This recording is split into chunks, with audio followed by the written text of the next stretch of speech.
Hi everyone. तो मेरे आपने बाकी वीडियोस देखे होंगे स्ट्रैटेजीज वाले मैथमेटिक्स और फिजिक्स की। आज हम लोग चालू करने वाले हैं क्लास ट्वेल्थ एनसीईआरटी का फर्स्ट चैप्टर जो कि है इलेक्ट्रोस्टैटिक्स। ओके, मैंने कुछ 10 इंपॉर्टेंट चैप्टर्स बताए थे फिजिक्स की स्ट्रैटेजी वाली वीडियो में से। तो उनमें से पहला चैप्टर ये है। ये मैं पहले क्यों करा रहा हूँ, जिससे आपका ज्यादा से ज्यादा वेटेज कवर हो जाए, आप जब टेस्ट लगाएं तो ज्यादा मार्क्स आने लगे, तो उसी से आपको कॉन्फिडेंस मिलेगा और आप जारी रह पाएंगे प्रिपरेशन में। Right, so let's start. Don't worry about it. जिनको लग रहा है इंग्लिश में वीडियो चाहिए तो इंग्लिश में भी आएगा, इंग्लिश ही मेरी मेन लैंग्वेज है। बट पहले मैं हिंदी में कवर करना चाहता हूं। ओके, सो इंग्लिश में भी सेम वीडियो सेम कंटेंट के साथ आएगा। Right, so let's start. अब बहुत लोगों को डाउट है कि हम लोग चीजें कैसे एक्सेस करें, तो मैं फिर से एक बार बता दे रहा हूं, क्योंकि मेरे पास हर बार कमेंट्स आते हैं इस चीज को लेके। तो आपको जाना है www.aviatelearnings.com पे। ओके, अभी एड्स आ रही होंगी, मैं हटा दूंगा। तो aviatelearning.com पे आपको जाना है और फिर आपको दिख जाएगी एक बटन AAI ATC करके। ओके, सारी की सारी चीजें इन 5 कोर्सेज में से ही हैं जो भी मैं डालता हूं। ओके, तो यहाँ पे अगर मुझे मान लो मैथमेटिक्स देखना है, राइट, तो आपको इनरोल नाउ पे क्लिक कर देना है। कुछ नहीं पूछेगा वो साइन इन, क्योंकि मैंने सब कुछ फ्री रखा हुआ है। अब जो भी आपको देखना है वो आएगा करिकुलम से, ना कि ओवरव्यू से। करिकुलम में जब आप आओगे तो आपको ये मिल जाएंगे, ऐसे आप खोल लोगे तो आपको ये प्रॉपरली डिजाइन नोट्स और जैसे वीडियो होते जाएगा वो, और बाद में एक डाउनलोड की बटन और ऐड हो जाएगी जैसे ही लेक्चर्स होंगे। तो ऐसे आपको चीजें एक्सेस करनी है। इसके अलावा आपको सब मिलेगा यहाँ। ब्लॉग्स आते रहेंगे इससे रिलेटेड, राइट, आपके वर्कशीट्स आते रहेंगे इससे रिलेटेड। तो वो हर एक चीज की लिंक मैं टेलीग्राम पे डालते रहूंगा, तो आप देख लेना। So this was it. Now let's start with our lecture. And चीजें मैं ज्यादा लंबी नहीं रखना चाहता हूं। Okay, so let's go ahead. तो हम लोग स्टार्ट करने वाले हैं आज इलेक्ट्रोस्टैटिक्स। क्लास ट्वेल्थ एनसीईआरटी का पहला चैप्टर है और उसी वे में मैंने बताई हुई हैं चीजें। ओके, कुछ भी नहीं छोड़ा है। हम लोग जाएंगे आप आज कूलम्स लॉ तक। ओके, पार्ट वाइज, क्योंकि वो आप देखोगे तो लेसन्स मेरे टॉपिक वाइज हैं, ना कि एक पूरा चैप्टर है वन शॉट टाइप। तो आपको भी उसी वे में करना है। फिर आपको इसके बाद ये जब आप लेक्चर देखोगे, राइट, उस लेक्चर को आप, एक और लेक्चर आएगा तो इसको अच्छे से गो थ्रू कर लेना। उसके बाद एक लेक्चर आएगा इसकी न्यूमेरिकल का ही, जिसमें मैंने पूरे सिर्फ क्वेश्चंस कराए होंगे।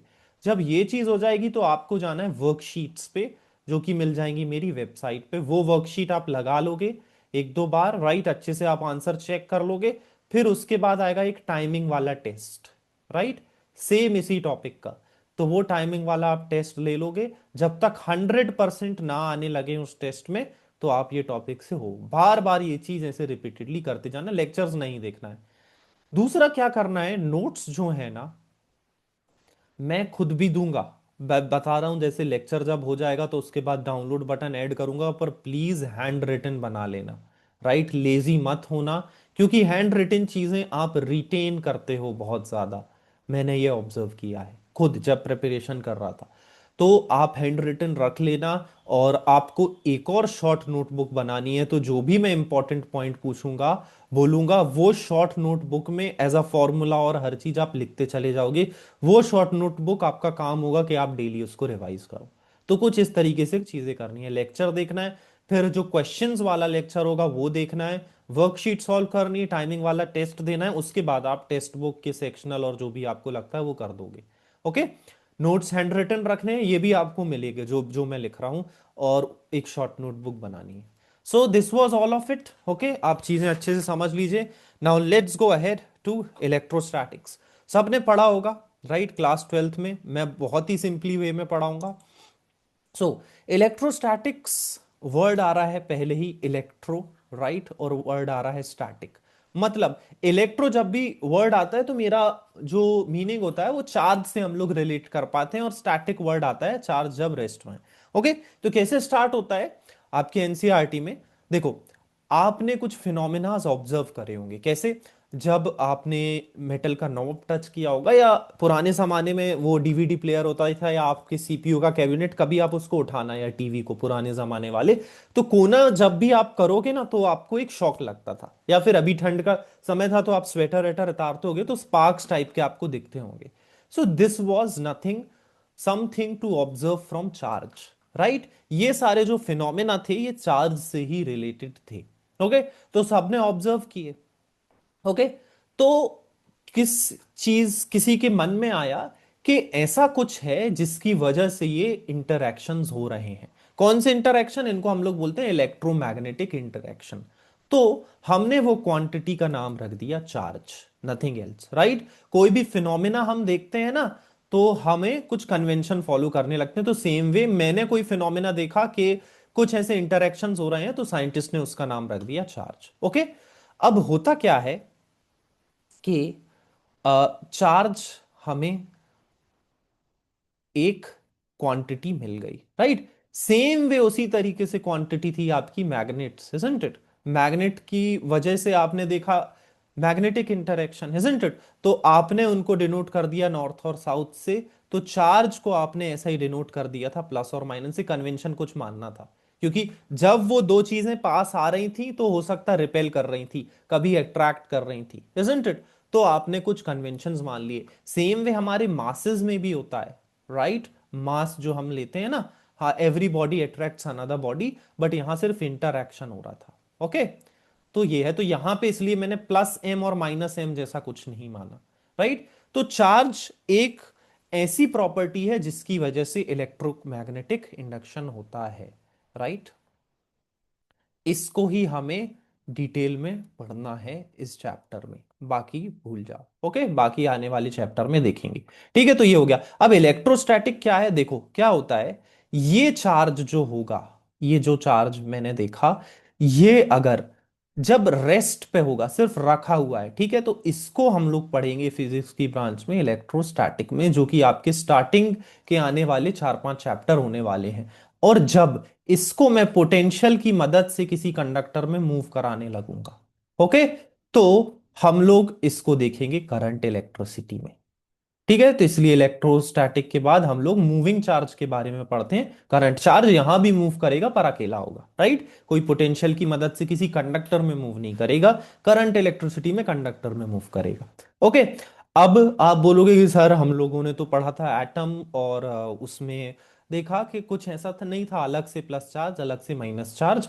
ओके, तो होता क्या है कि डेफिनेटली एक एटम होता है, ठीक है, और अंदर होता है न्यूक्लियस। मुझे बताओ एटॉमिक नंबर क्या होता है? ओके, और अंदर होता है न्यूक्लियस, और उसमें होते हैं न्यूट्रॉन्स, और आपके होते हैं प्रोटॉन्स, और बाहर होते हैं इलेक्ट्रॉन्स, राइट। इलेक्ट्रॉन्स ही लूजली बाउंडेड होते हैं तो ये निकल जाते हैं। तो डेफिनेटली यही चीज होती है, बट होता क्या है कि जब मैं इससे ज्यादा इलेक्ट्रॉन्स निकाल दूं तो क्या होगा कि प्लस चार्ज हावी हो जाएगा, क्योंकि प्लस चार्ज तो निकल नहीं सकता न्यूक्लियस से, इजंट इट। तो ज्यादा मैंने इलेक्ट्रॉन्स निकाल दिए, तो अब इस बॉडी में क्या होगा कि प्लस चार्ज ज्यादा बचेगा, तो उसी को बस मैं बोलने लगता हूं प्लस क्यू। मान लो 6 थे, 3 इलेक्ट्रॉन और 3 प्रोटॉन, तो आपने 2 इलेक्ट्रॉन निकाल दिए, राइट। तो हुआ क्या कि एक इलेक्ट्रॉन बचा पर 2 प्रोटॉन बच गए न्यूक्लियस में। तो मतलब एक इलेक्ट्रॉन और एक प्रोटॉन तो कैंसिल कर देगा, मतलब अब मैं बोल दूंगा कि +1 चार्ज है। ठीक है, तो दिस वॉज इट। सो होता यही है, बट प्लस चार्ज ज्यादा हो जाता है, तो this was charge. Okay, charge क्या होता है, कैसे डिनोट करते हैं? चार्ज को हम लोग डिनोट करते हैं क्यू से। Okay, Q. जब भी मुझे चार्ज को डिनोट, जैसे मास को मैं एम से लिखता हूं, तो चार्ज को मैं लिखता हूं क्यू से। ठीक है, इसकी यूनिट क्या होती है? इसकी यूनिट होती है कूलॉम्ब। ओके, कूलॉम्ब, नॉर्मली मैं लिखता हूं सी से। Okay, this is it. Coulomb बहुत बड़ी यूनिट होती है। ओके, तो इसको हम लोग लिखते हैं नॉर्मली माइक्रो कूलॉम्ब, राइट। ये जो म्यू होता है ना, म्यू का मतलब होता है 10⁻⁻⁶, राइट। आप नैनो मुझे बताओ, और एंगस्ट्रॉम मैं बता दे रहा हूं 10⁻⁻10। ये लेंथ में आप देखोगे ज्यादातर। ओके, तो नैनो होता है 10⁻⁹। Okay, so this is it. तो चार्ज होता है क्यू से हम लोग डिनोट करेंगे, और इसकी यूनिट होती है कूलॉम। पर नॉर्मली आप जो भी देखोगे वो माइक्रो कूलॉम लिखा देखोगे, क्योंकि कूलॉम बहुत बड़ी यूनिट होती है। तो this was all about charge, इतना ही आपको ध्यान रखना है। ठीक है। अब मैं एज अ, जो कि आपका एग्जाम है, तो काफी कॉम्पिटेटिव एग्जाम है, तो उसके नजरिए से मैं और बाकी सारी चीजें बता दे रहा हूं। तो चार्ज की डिस्कवरी कैसे हुई, ग्रीक में किसी ने कुछ ऑब्जर्व किया होगा, ठीक है। तो ये सारी वर्डिंग्स एनसीईआरटी में लिखी हुई है, इसलिए मैं लिख रहा हूं यहां पे, ठीक है। तो एम्बर, एम्बर ग्रीक वर्ड था इलेक्ट्रॉन, तो उन्होंने देखा कि ऑब्जेक्ट अट्रैक्ट कर रहे हैं, ठीक है। So this was charge. Okay. अब बेंजामिन फ्रैंकलिन ने यही ये कन्वेंशन दे दिया, ठीक है। ये कन्वेंशन दे दिया कि प्लस और माइनस, इनने डिनोट कर दिया कि एक होता है प्लस, एक होता है माइनस, ठीक है। और बता दिया लाइक चार्ज होंगे, अगर प्लस प्लस होंगे आपस में तो वो क्या करेंगे, रिपेल करेंगे, ठीक है। लाइक चार्ज क्या होगा, रिपेल करेगा। ये चीज हम बाद में भी अच्छे से देखेंगे। और अनलाइक चार्ज है ये अट्रैक्ट करेंगे, सेम जैसे मैग्नेटिज्म में होता है। ओके। तो हमने फिर कन्वेंशन मान लिए पॉजिटिव चार्ज है। पॉजिटिव चार्ज किसका होता है, चार्ज ऑफ अ प्रोटॉन। और नेगेटिव चार्ज है चार्ज ऑफ अ इलेक्ट्रॉन होता है। ओके। ग्लास रॉड को जब हम सिल्क क्लॉथ से रब करते हैं तो पॉजिटिव चार्ज क्रिएट होता है। प्लास्टिक रॉड को जब फर से रब करते हैं तो नेगेटिव क्रिएट होगा। ये अच्छे से मैं देखूं बताऊंगा एक्सपेरिमेंट, क्योंकि ये एनसीईआरटी पे है, ठीक है। तो चार्ज क्या है, ऐसी property due to which electromagnetic interaction हुआ है, दैट्स इट। ओके। अब ये एडिशन ऑफ चार्जेस ये मैं बता दूंगा बाद में। अभी हम लोग यहां पे आते हैं आपके सिल्क क्लॉथ और ग्लास रॉड के एक्सपेरिमेंट में, ठीक है। तो एनसीईआरटी में आपका एक्सपेरिमेंट है ये, इस तरीके से आप फोटो देखोगे एनसीईआरटी में। सिल्क थ्रेड से क्यों किया हुआ, जिससे कंडक्ट ना कर पाए, ठीक है। तो ग्लास रॉड को इन्होंने लटका दिया है, सेम वे सिल्क थ्रेड से प्लास्टिक रॉड को लटका दिया है, ठीक है। अब इन्होंने क्या किया है कि मैं बता रहा हूं चार्ज क्या होते हैं, लूजली बाउंड होते हैं। लूजली बाउंड होते हैं, हर चीज में लूजली बाउंड नहीं होंगे, ठीक है। तो कुछ ऐसे हमारे मटेरियल्स होते हैं उनमें लूजली बाउंड होते हैं, जैसे कंडक्टर में उतने आसानी से बाउंड नहीं होते हैं, पर प्लास्टिक नॉन कंडक्टर्स में लूजली बाउंड होते हैं। तो होगा क्या कि ये सिल्क क्लॉथ लेके आए और इन्होंने ग्लास रॉड को सिल्क क्लॉथ से रब करना चालू किया। तो ये लूजली बाउंड होंगे ग्लास रॉड में, तो सारे इलेक्ट्रॉन सिल्क क्लॉथ में ट्रांसफर हो गए। तो ध्यान रखना, बस इतनी ही चीज ध्यान रखने लायक है। और अगर क्वेश्चन आ गया तो ग्लास रॉड जो होती है ना वो पॉजिटिवली चार्ज होती है, सिल्क क्लॉथ क्या होता है, नेगेटिवली चार्ज। बस यही चीज ध्यान रखने लायक है, ठीक है। तो एक को मेरा कन्वर्ट हो गया पॉजिटिवली चार्ज, दूसरा हो गया नेगेटिवली चार्ज। ओके। तो होगा क्या कि ग्लास रॉड को जब मैं ग्लास रॉड के पास लाऊंगा तो ये रिपेल करने लग जाएगी। प्लास्टिक के साथ उल्टा होता है, ठीक है। प्लास्टिक होती है नेगेटिवली चार्ज, तो प्लास्टिक को मैं जब ग्लास रॉड के पास लाऊंगा तो ये फिर से प्लास्टिक को जब मैं प्लास्टिक रॉड के पास लाऊंगा तो भी ये रिपेल करने लग जाएगी। पर ग्लास रॉड को और प्लास्टिक रॉड के पास लाऊंगा तो ये अट्रैक्ट करने लग जाएगी। तो उससे हमने कन्वेंशन मान लिया कि यहां प्लस है और यहां माइनस। ग्लास रॉड और सिल्क क्लॉथ का एक्सपेरिमेंट ये था। ओके। तो बड़ा सा पैराग्राफ दिया गया है एनसीईआरटी में, ये है। अब अगला चीज देखनी है मुझे, एडिशन ऑफ चार्जेस। तो चार्जेस को मैं एल्जेब्रिकली ऐड कर सकता हूं, मतलब क्या है, मान लो मेरे पास है 5 माइक्रो एक चार्ज, एक है -3 माइक्रो, और दूसरा है 2 माइक्रो। तो एलजेब्रा में जैसे आप नॉर्मली नंबर ऐड करते हो, सिंपली आप चार्जेस को वैसे ऐड कर सकते हो। कोई वेक्टर लॉ ऑफ एडिशन ये नहीं फॉलो करते हैं, इजंट इट। सिंपल सा बताने का मतलब ये है, ठीक है। तो आप नॉर्मली इनको ऐड, क्योंकि वेक्टर को आप ऐसे ऐड नहीं करते हो ना, 5+2 हो सकता है वेक्टर में कुछ और ही हो जाए, इजंट इट। पर यहां पे सिंपल आपको एल्जेब्रिकली ऐड कर देना है, ठीक है। तो 5+2 7 -3, 7 माइक्रो, -3 माइक्रो, तो ये हो जाएगा 4 micro. This is it. So this whole meaning is that maths की मदद से आप ऐड कर सकते हो वेक्टर, और कोई अलग से चीजें आपको नहीं लगानी है इसमें, राइट। अब देखो होता क्या है कि दो एक्सपेरिमेंट और आएंगे आपके एनसीईआरटी में, उससे भी मैं इंपॉर्टेंट चीजें बता दे रहा हूं। एक है आपका गोल्ड लीफ इलेक्ट्रोस्कोप एक्सपेरिमेंट। सबसे पहले इंपॉर्टेंट पॉइंट मैं बता देता हूं, एक्सपेरिमेंट कहता क्या है। ये आपको बताता है स्ट्रेंथ ऑफ चार्ज के बारे में। अगर क्वेश्चन पूछेगा तो वो यहां से पूछेगा स्ट्रेंथ ऑफ चार्ज के बारे में जानने के लिए हम ये एक्सपेरिमेंट करते हैं, ठीक है। और ये जो है मिलिकन ऑयल ड्रॉप, ठीक है। तो मिलिकन ऑयल ड्रॉप बताता है हमारा क्वांटाइजेशन ऑफ चार्ज के बारे में। ध्यान रखना, ये सारे कीवर्ड्स बहुत इंपॉर्टेंट हैं, आप जो शॉर्ट नोटबुक बनाओगे ना उसमें लिख लेना ये।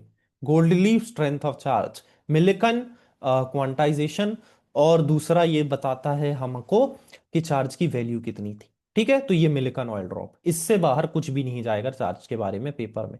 तो होता क्या है, दिया अब ये वाला एक्सपेरिमेंट बस है, मिलिकन ऑयल ड्रॉप उन्होंने हटा दिया एनसीईआरटी से। तो आपने एक प्लेट ली जिंक की, उसको एक गोल्ड लीफ से कुछ इस तरीके से कनेक्ट किया, ठीक है। अब होगा ये कि इसको आपने एक शीट से कनेक्ट कर दिया, उसको आप लीफ बोल रहे हो, उसी शीट को आप लीफ बोल रहे हो। तो क्या होगा फिर, ये इस तरीके से कनेक्टेड है और आप एक ग्लास रॉड लाओगे और इसमें टच कराओगे, तो टच कराओगे तो चार्जेस यहाँ कंडक्ट हो जाएंगे और इसमें जाने लगेंगे। तो जितने ज्यादा चार्ज यहाँ जाएंगे, तो क्योंकि like charges repel each other, तो होगा क्या कि ये शीट उतनी ज्यादा फैल जाएगी। तो ये स्ट्रेंथ ऑफ चार्ज बताता है, और कैसे बताता है, एंगल बिटवीन टू प्लेट्स के बारे में, एंगल बिटवीन टू प्लेट्स को जान के। तो जितनी ज्यादा अगर प्लेट ऐसे फैल गई, तो उतना ज्यादा आपकी स्ट्रेंथ ऑफ चार्ज है। That's it. So that's it, okay.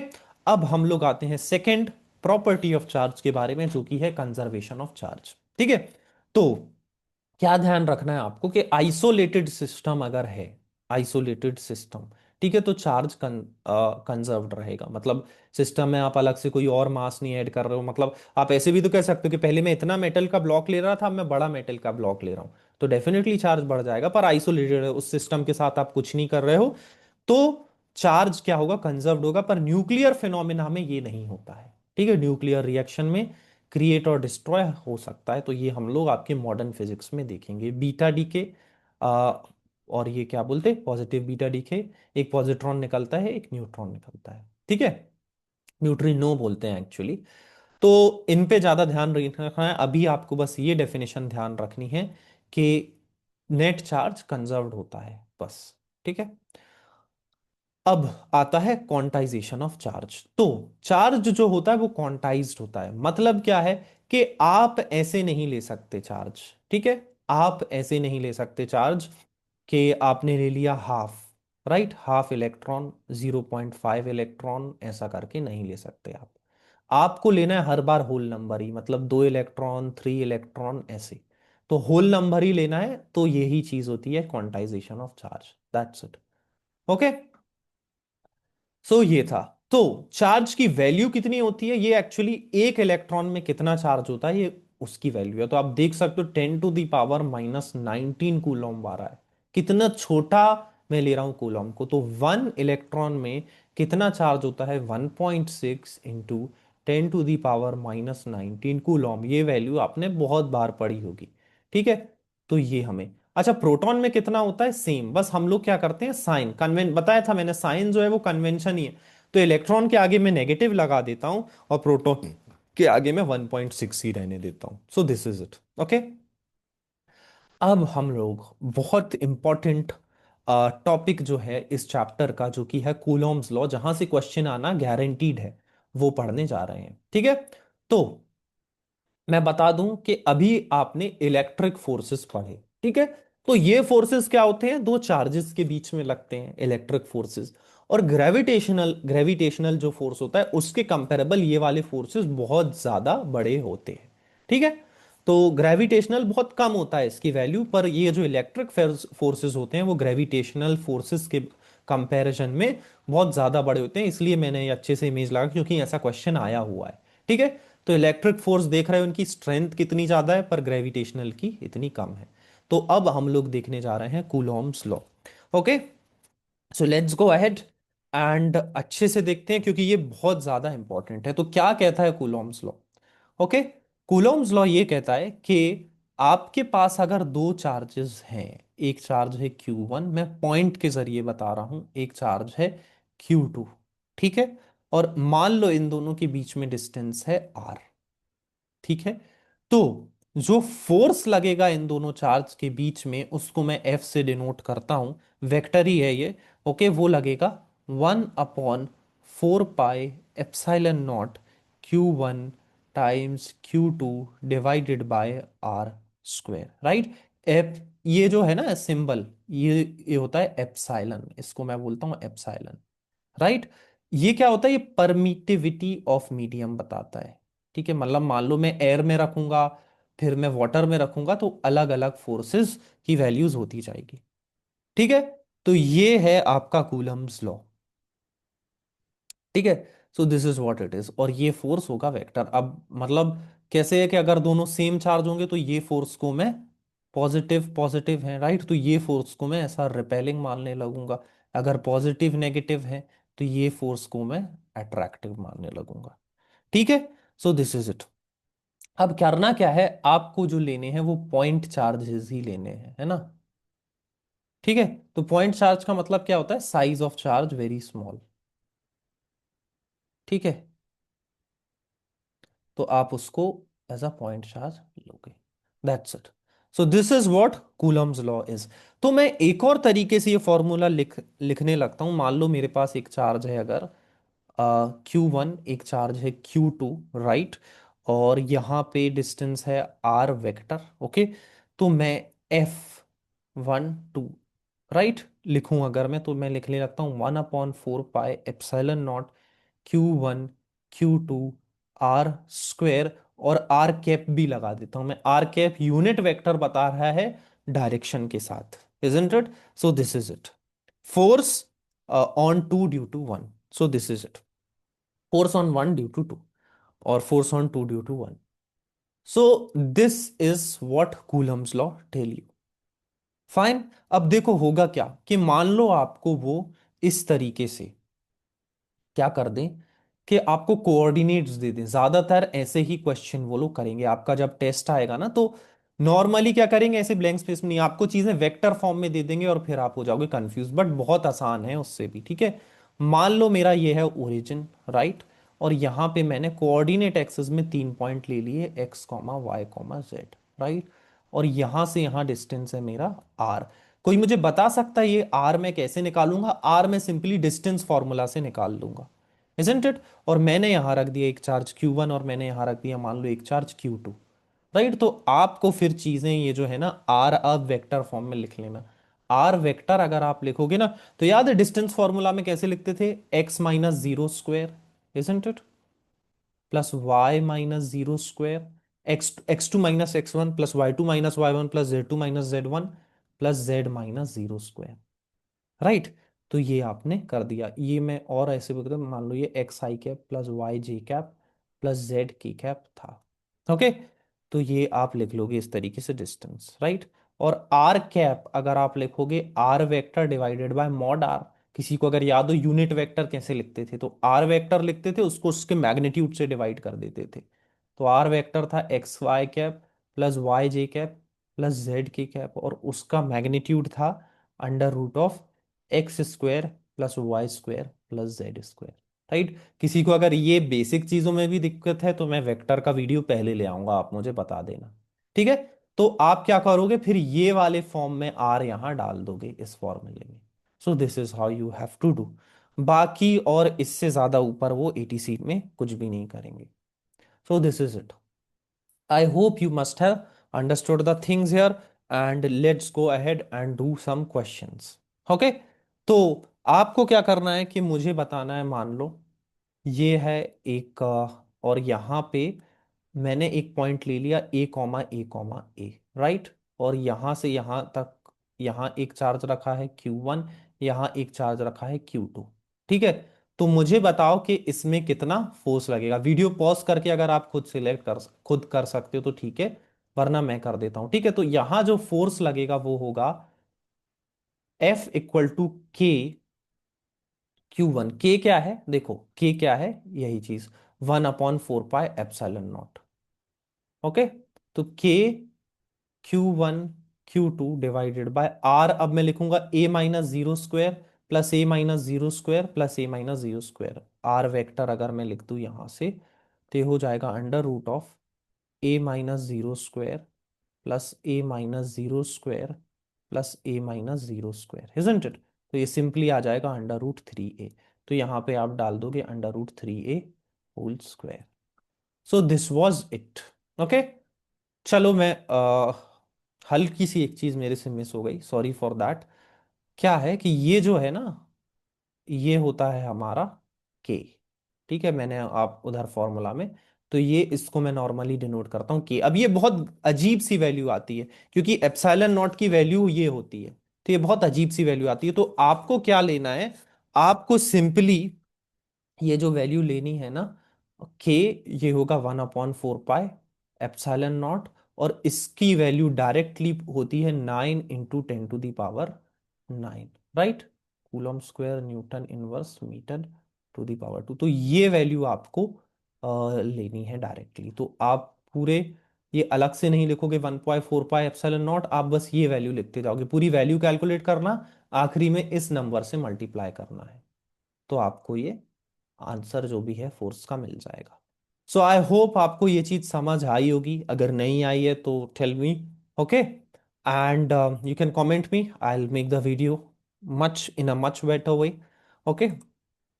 अब हम लोग देखते हैं कुछ क्वेश्चंस, ओके। क्वेश्चन से और ज्यादा क्लियर हो जाएगा। तो मैंने अभी तक कूलम्स लॉ में ये पढ़ा कि फोर्स जो होता है वो होता है K Q1 Q2/r² और K की जो वैल्यू होती है वो 9 × 10⁹ होती है। यूनिट क्या होती है?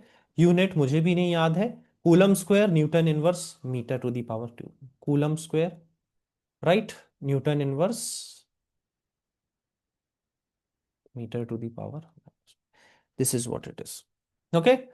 तो आपको यही वैल्यू डालनी है के की। अब देखो, पहला क्वेश्चन हम लोग आते हैं एमसीक्यू फॉर्म में। 2 point charges are placed at a distance, +4 Q है एक पॉइंट चार्ज, और एक पॉइंट चार्ज है -Q, और ये डिस्टेंस आर में रखे हुए हैं अपार्ट वैक्यूम में।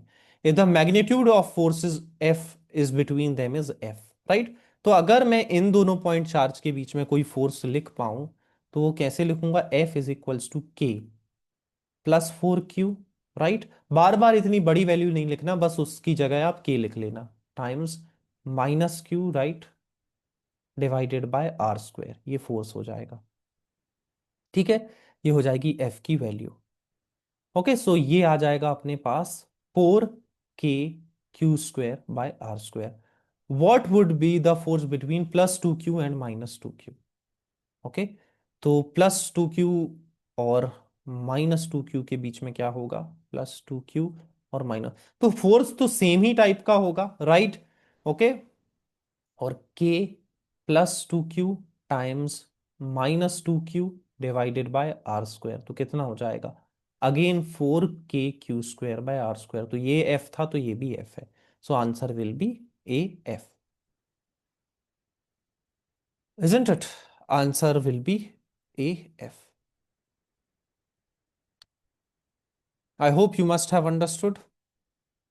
अब देखो, क्या है कि हमारा जो इससे एक और चीज हमें सीखने को मिली, हमारा जो फोर्स है ना वो डायरेक्टली प्रोपोर्शनल है Q1 टाइम्स Q2 के, और इनवर्सली प्रोपोर्शनल है r² के।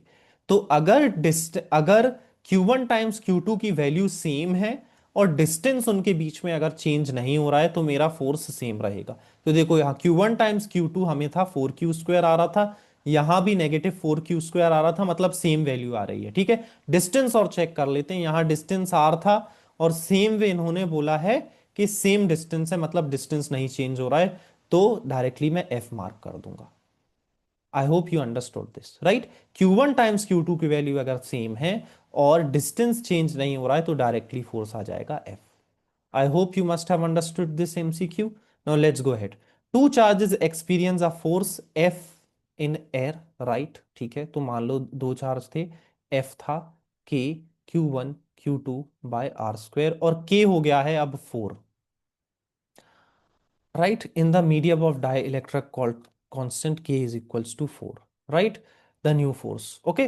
तो देखो होता क्या है कि जब मैं लिखूंगा ना 1/4πε0 और ये बोलेंगे K, तो एक्चुअली क्या होता है, एक और क्वांटिटी होती है ε0 ε r, तो ये हो जाता है उससे मल्टीप्लाई, और यही भी ये बताता है डाइलेक्ट्रिक कांस्टेंट। तो एक्चुअली K4 आया तो कुछ नहीं करना है आपको, बस इस चीज को 4 से डिवाइड कर देना है, क्योंकि क्योंकि ये तो 1 में था, और 4 ε0 की जगह अब मैं अम, ये एप्सिलॉन आर की वैल्यू आ गई 4, राइट। तो एक 1/4 करके क्वांटिटी बाहर आ जाएगी आपके 1/4πε0 से, और पूरा ब्रैकेट में सेम वही फोर्स है F, तो हो जाएगा F/4, ठीक है। तो ये मैंने डाला ही इसलिए था कि आपको एक नई चीज सीखने को मिले। अगर F ऑफ मीडियम वो पूछ रहा है, ठीक है, तो वो हो जाएगा F of air divided by K, ये आपको ध्यान रखना है, सिंपल। तो K4 था तो F ऑफ एयर था F, तो सिंपली हो जाएगा F डिवाइडेड बाय 4, तो ये हो जाएगा C, F divided by 4। Okay, so this was another thing to learn. अब डिस्टेंस रीअरेंजमेंट का एक फॉर्मूला है, two identical charge are separated. तो इस टाइप के प्रॉब्लम्स भी बहुत आते हैं। By distance D exert force F. तो जल्दी से मुझे कमेंट करके बताओ कि इसमें ये कितना लगेगा फोर्स। तो दो आइडेंटिकल चार्ज है, मान लो Q1 क्यू क्यू, राइट, इनके बीच में डिस्टेंस है, तो ये सिंपली लग जाएगा K Q square divided by D square, isn't it? ये लग जाएगा force F. If the distance between them is reduce to D over three, अब बचा D over three distance, right? तो K Q square Q Q, तो K Q square divided by D over three square, isn't it? तो K Q square और D square, three square 9 होता है, तो 9 ऊपर चला जाएगा, ये एफ, राइट? तो new force become how much, 9 F. कुछ है ऑप्शन में C. So I hope you must have got it. Simple.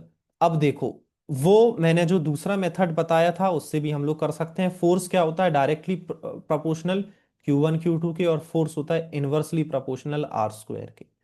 ठीक है? तो अब अगर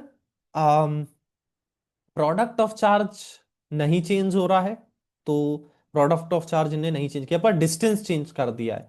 तो डिस्टेंस क्या कर दिया, इनवर्सली है, मतलब अगर डिवाइड करूंगा तो मल्टीप्लाई होगा फोर्स, इजंट इट? तो डिस्टेंस अगर मैंने डिवाइड किया है थ्री से, तो सिंपली थ्री स्क्वायर से आप मल्टीप्लाई कर दो फोर्स को, तो थ्री स्क्वायर एफ हो जाएगा, मतलब 9 एफ हो जाएगा। सो दिस वॉज इट, राइट? तो ये था अभी तक कूलम्स लॉ के बारे में। और मुझे आप ज़रूर बताएं कि कैसा था वीडियो। और definitely I have covered up everything which is possible. Okay, और बहुत कुछ एक्स्ट्रा है, तो आप वो चीज़ें देख लें। हमने बेसिकली आज पढ़ा कूलम्स लॉ के बारे में, F equals to Q1 Q2 by R square, और परमिएबिलिटी होता है एप्सिलॉन नॉट। ओके, और अगर वो चेंज हो जाए तो मैं के से डिवाइड कर देता हूँ एयर के कंपेरेबल में। डायरेक्टली के की जो वैल्यू होती है वो 9 × 10⁹ होती है। बाकी सारी थ्योरेटिकल चीजें हैं। अब जो क्वेश्चन वाला वीडियो आएगा वो आपको अच्छे से सॉल्व करना है, और आप, अब जो क्वेश्चन वाला वीडियो आएगा वो आपको अच्छे से देखना है, और आप फिर क्वेश्चंस करके वर्कशीट लगा सकते हैं। Thank you.